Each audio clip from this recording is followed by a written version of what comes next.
নমস্কার, শম্পার পাঁচফোড়নের গল্প রান্নাঘরে আপনাদের স্বাগত জানাই। আজকে দারুণ স্বাদের একটি নিরামিষ পনিরের রেসিপি আপনাদের সাথে শেয়ার করব।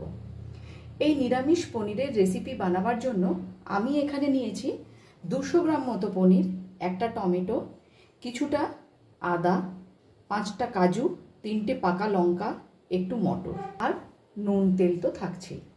চলুন দেখে নেওয়া যাক আমার মূল রেসিপি। প্রথমে আমি এই আদা টমেটো একসাথে মিক্সিতে পেস্ট করে নেব।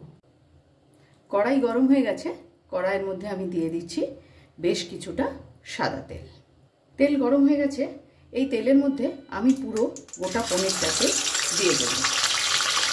পনিরে জল থাকার কারণে খুব ছিটকে ছিটকে আসে, তাই এটা একটু ঢেকে দিলাম। এবারে ঢাকাটা খুলে একটু আমি এটা উল্টে দেব।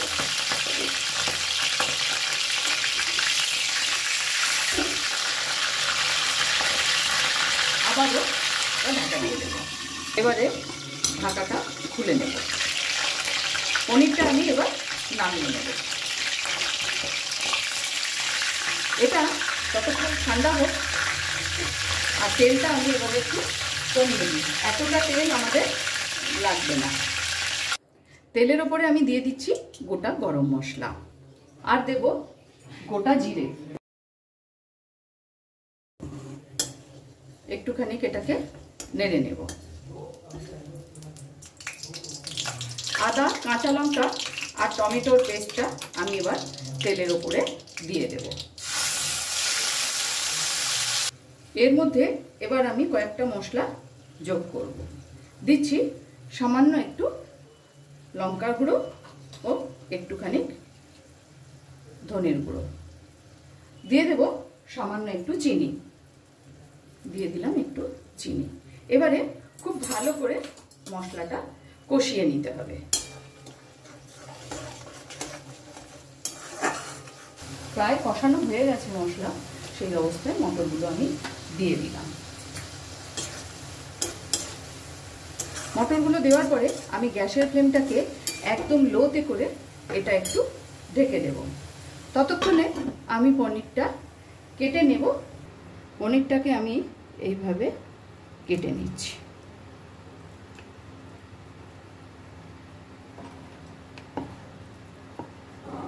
পনিরটাকে আমি এইভাবে ছোট ছোট করে কেটে নিয়েছি। এবার আমি কাজুটাকে পেস্ট করে নেব। কাজুটাকে পেস্ট করার সময় কিন্তু আমি একটু গুঁড়ো দুধ দিয়ে কাজুটাকে পেস্ট করব। ঢাকাটা খুলে আমি একটু এটা চেক করে নেব। মশলা থেকে একদম তেল বেরিয়ে এসেছে।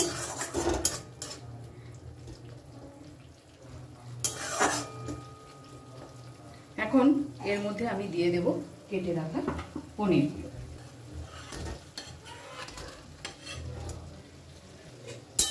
মশলার সাথে খুব ভালো করে পনিরগুলোকে আমি মিশিয়ে নেব।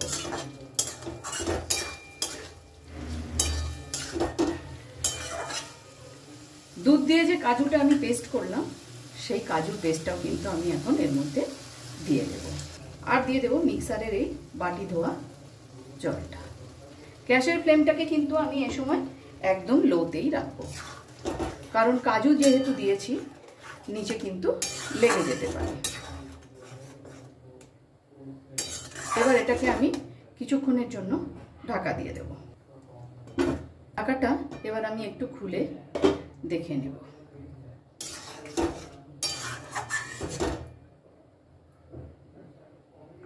এবারে এর মধ্যে আমি দিয়ে দেব, নুন একটু কম ছিল তাই আর একটু নুনের মধ্যে আমি দিয়ে দিলাম।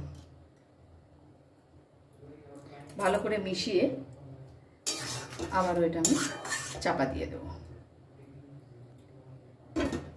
ঢাকাটা খুলে এর মধ্যে আমি দিয়ে দেব কিছুটা পরিমাণ কসৌরি মেথি আর দেব শাহি গরম মশলা।